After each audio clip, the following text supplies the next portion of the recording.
You know, when it gets cold outside, our first instinct is to go into super protector mode for our cats, right? We crank up the heat, keep that food bowl nice and full, and let them snooze away those chilly days.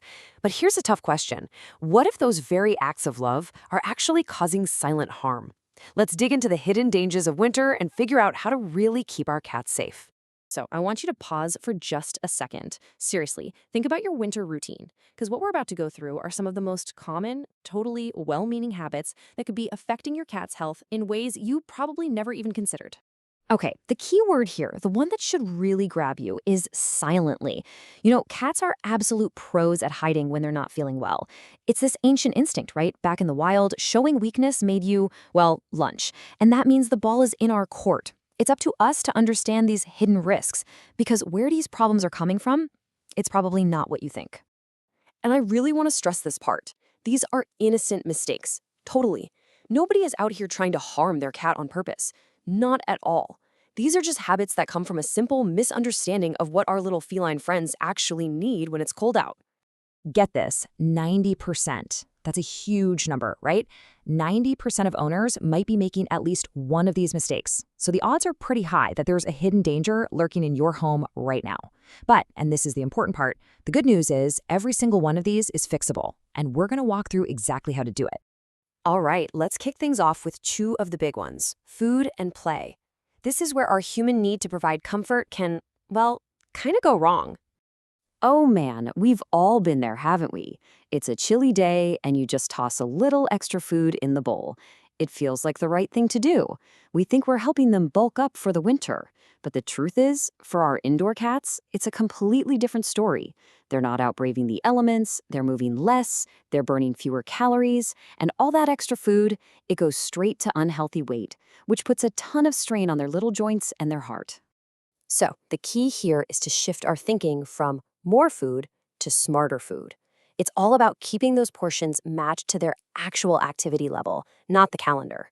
And here's a little pro tip I love. Try serving their wet food just a little bit warm. It does two amazing things. It boosts their hydration and makes the meal smell way more appealing, so they feel super satisfied with just the right amount. Okay, this one's a biggie. You see your cat curled up, sleeping the day away, and you think, aw, look how cozy, just having a nice long winter nap. But what if it's not rest? What if it's just pure boredom? See, a cat's brain is wired to hunt, stalk, and pounce. And when that instinct doesn't get an outlet, they can get stressed out and really lethargic. That sleepy cat might just be trying to escape the monotony. And the fix for this is way easier than you think. Seriously, we're not talking about hours of your day. Just 10 minutes of really focused playtime, maybe twice a day, can make a world of difference. Grab a feather wand, something that mimics prey. And here's the most important part. You have to let them win at the end. Let them catch it. That final pounce is everything. It completes that natural hunting cycle in their brain and releases a bunch of feel-good dopamine, leaving them truly satisfied and relaxed. Okay, so we've got food and play dialed in. Now what about the house itself, the actual environment? Because it's not just about what goes in our cats, it's also about what's around them. The very air in our homes can be a sneaky source of problems.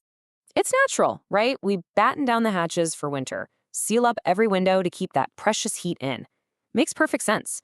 But what we're also doing is creating a little bubble of stale, trapped air. And for a cat, with their super sensitive respiratory systems, that means breathing in a cocktail of dust and allergens all day long. Their body has to work so much harder just for clean oxygen. So that cat you think is being lazy, they might just be plain exhausted from breathing bad air. And the fix is so simple. Just crack a window for a few minutes every day, let some fresh air in to cycle things out. Now, obviously, make sure your cat isn't sitting right in the cold draft. And hey, if you live somewhere that's just too cold for that, a decent air purifier can be a total game changer for their health and energy. Okay, please pay close attention to this one because it is so important. We all love those cozy winter scents, right? The cinnamon candles, the pine-scented diffusers. But for our cats, a lot of that stuff is literally toxic. Their little livers just can't process the compounds in many essential oils. Think pine, eucalyptus, cinnamon, tea tree. When they breathe those tiny particles in, it can build up in their system and cause some really serious damage over time. And the thing is, the warning signs are incredibly subtle. It could be something as small as a bit more sneezing than usual. Or maybe you notice they've stopped hanging out in the room where you have that diffuser running. These are tiny little clues that something in their environment is bothering them. Honestly, your safest bet is just to ditch the scented products altogether. Go for unscented candles and just skip the diffusers. All right, this brings us to our last section. And honestly, it might be the most important one. We're about to talk about the dangers you literally can't see, the ones our cats are hardwired to hide from us at all costs. We crank up the furnace and boom, the house is warm and cozy. Perfect. But that hot, forced air is also incredibly dry. It's like a moisture thief, pulling water from the air, from your skin, and yes, from your cat. And here's the problem. Cats naturally don't drink a lot of water, so this constant low-grade dehydration puts a huge silent strain on their kidneys day in and day out all winter long. So what do? We have to fight back. We've got to actively add that moisture back into their environment. A humidifier in their favorite room? Fantastic. A water fountain? Even better. That moving water is way more enticing for them to drink. And, like we talked about before, serving warm, wet food is probably the single best thing you can do to keep them hydrated. Just let this one sink in for a minute. They are masters at this. It's that survival instinct again. Showing pain gets you picked off. And that is still baked into the DNA of our little house cats. So what does that mean for us? It means we have to become cat detectives. We have to look for the teeniest, tiniest changes in their everyday behavior. And this leads us to the final and maybe the most heartbreaking mistake, chalking up signs of pain to just winter laziness. Ask yourself, is your cat really just sleeping more, or could it be that their arthritic joints are aching in the cold?